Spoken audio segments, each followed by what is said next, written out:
Bonjour à tous, j'espère que vous allez bien. Nous sommes aujourd'hui le lundi 23 mars et nous allons commencer par la correction de la feuille que vous avez dû faire vendredi dernier. Il s'agissait d'un travail sur le son OU. Donc vous savez que le son OU se fait en français avec la lettre O suivie de la lettre U. Ça nous donne OU. Et nous allons commencer par l'exercice 1 où on vous disait de colorier les dessins uniquement quand vous entendiez le son OU. Donc il y avait beaucoup de choses à colorier puisqu'il fallait colorier ici le mouton. Ensuite nous avions la poule, le pouce. Donc ici c'était pas le poing ni la main, il fallait bien regarder le doigt qui était levé, le pouce. Ensuite le hibou. Ici bouton. Ici ampoule.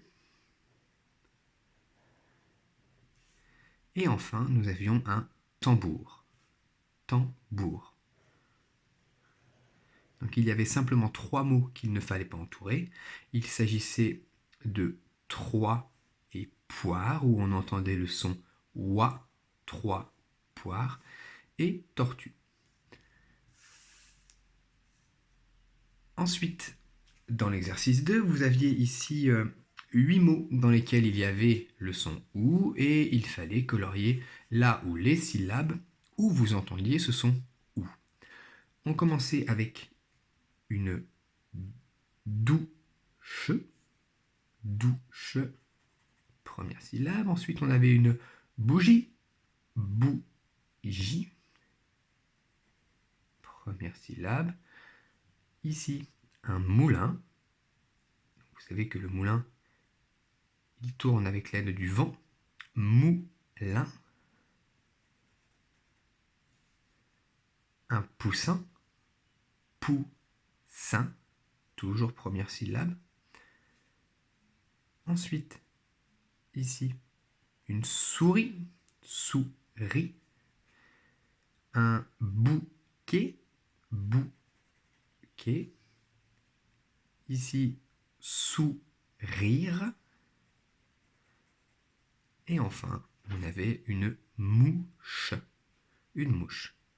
Donc vous pouvez voir que dans cet exercice 2, tous les mots contenaient le son OU dans leur première syllabe, ce qui est quand même plus courant que dans la deuxième.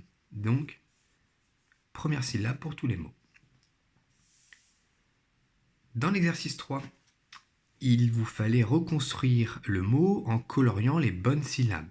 2 mots, à chaque fois 3 syllabes. À gauche, nous avions une moustache, donc il fallait colorier mou, sta, ch, moustache. Et à droite, nous avions un bouclier. Il fallait donc colorier la syllabe bou avec le B. Bouclier. Et vous vous rappelez que le ER fait le son et on le reverra plus tard. Bouclier. On continue au dos de la feuille avec l'exercice 5. Dans cet exercice 5, il fallait colorier les lettres qui faisaient le son OU. Donc on commençait ici avec le mot boule, où il fallait colorier le OU qui fait OU. On avait ensuite le mot bouton, OU qui fait OU. On avait le mot genou.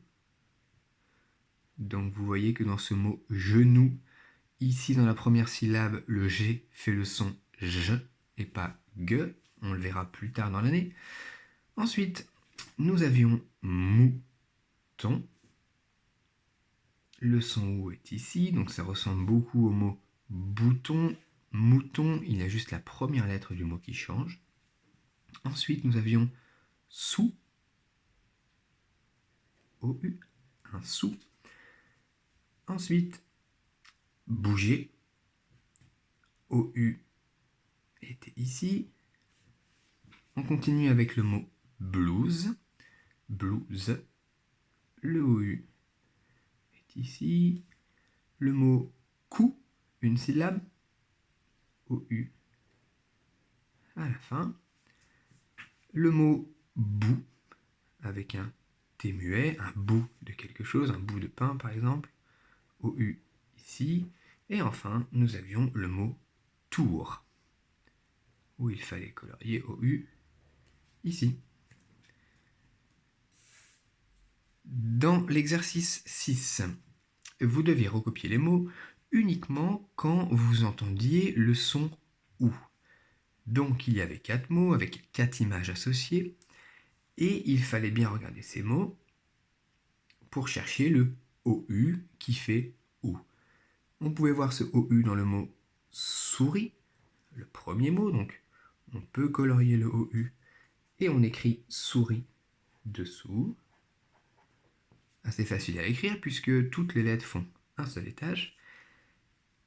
Gâteau, on ne trouvait pas le son OU, mais on le trouvait dans le mot bouteille, au début du mot dans la première syllabe. Donc ici, on a le OU. Et on écrit en dessous le mot bouteille. Donc attention, le B fait 3 étages. Le OU, le T qui fait un étage, EI, et on termine avec 2 LE. Vous vous rappelez que les L font bien 3 étages comme le B. Et dans le dernier mot, le mot dauphin. Ici, attention, c'était AU qui fait le son O. Vous l'avez vu dans la vidéo précédente avec Madame Ehrlich. Et c'était AU et pas OU. Donc c'était dauphin. On n'entend pas le son OU, donc on ne l'écrit pas. On poursuit avec l'exercice 7. Dans cet exercice 7, vous aviez des mots associés une fois de plus à des images et il fallait compléter ces mots puisque vous voyez que dans ces mots, il manquait des syllabes. Enfin, une syllabe par mot, souvent la première syllabe du mot, sauf pour ce mot-là où c'est la deuxième syllabe du mot. Vous deviez compléter avec les syllabes suivantes, donc il fallait choisir soit fou, nous, bou, mou, tout ou cou. On commençait avec une fourmi, donc il fallait ici écrire F-O-U, fourmi. On peut le barrer au fur et à mesure. Nous avions ensuite un mouton, donc mouton avec le M, M-O-U. Ici, c'était le genou, que nous avions déjà vu tout à l'heure, N-O-U. On poursuivait avec une tour. Ici, on avait le T en première lettre, T-O-U, tour. Ensuite, un couteau, ici avec le C, couteau. Et on terminait avec un bouton, B.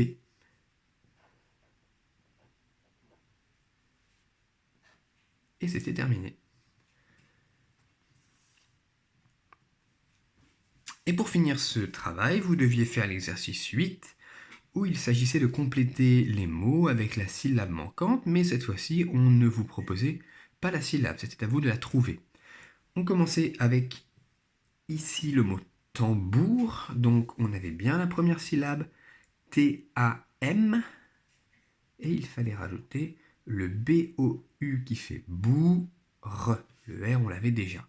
Donc vous pouvez remarquer, on le reverra plus tard, que ici on a bien le son en, mais comme après ce son en, il y a un B, on n'écrit pas A-N, mais A-M.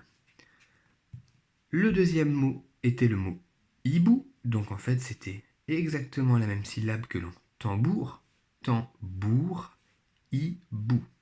Donc on écrit B-O-U.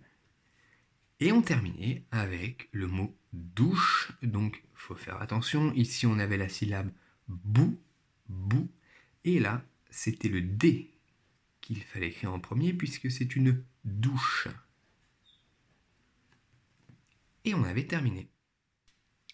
Maintenant que vous avez bien pris la correction, vous pouvez commencer le travail du jour. Aujourd'hui, vous allez relire la page du son ON. Donc, les deux façons de faire ON, ON ou OM. On utilise OM devant le M, le B ou le P. Vous relisez bien cette page 48, puis vous choisissez 10 mots que vous copiez dans votre cahier d'écriture.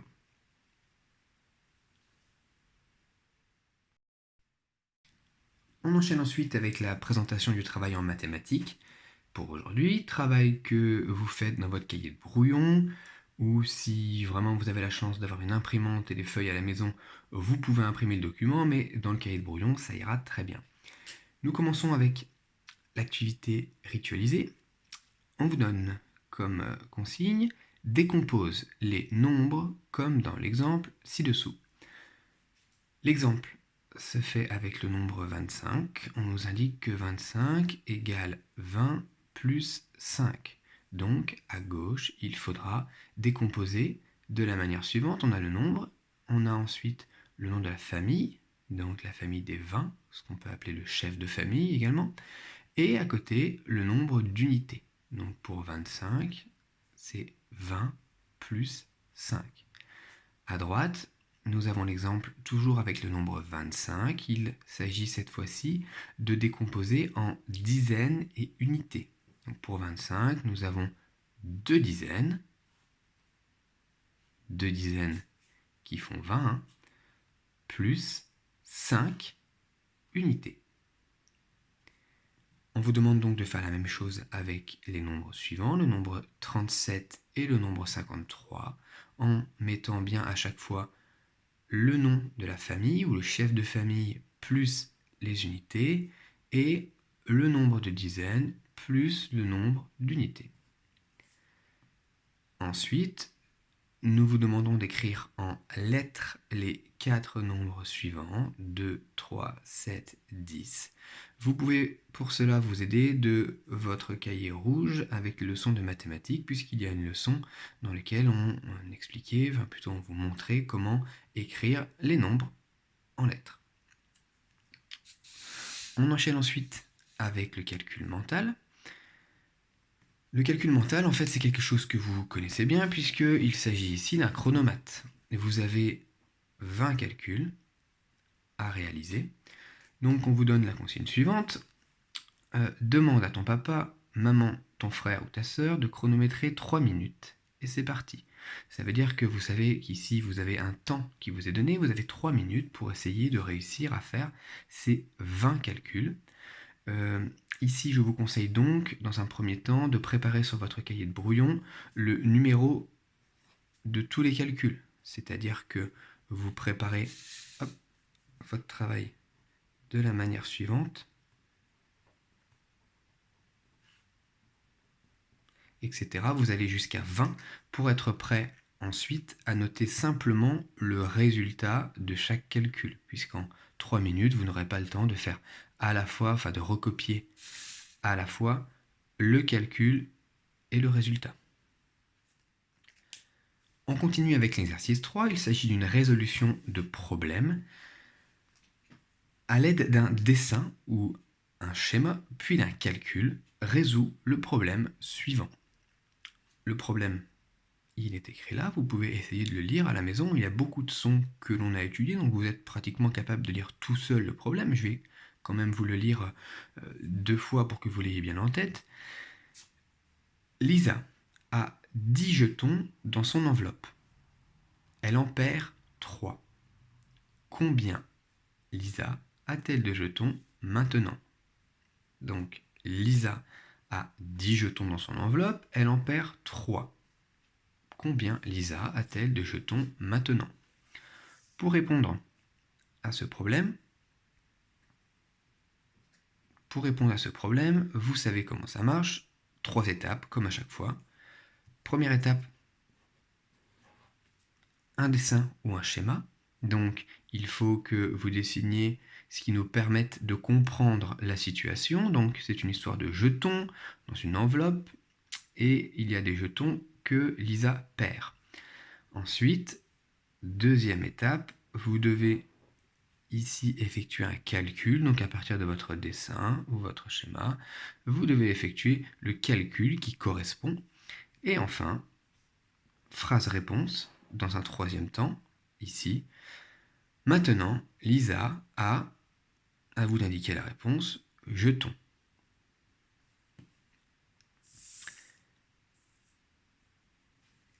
Pour terminer, un petit travail en géométrie que vous ferez également aussi sur votre cahier de brouillon.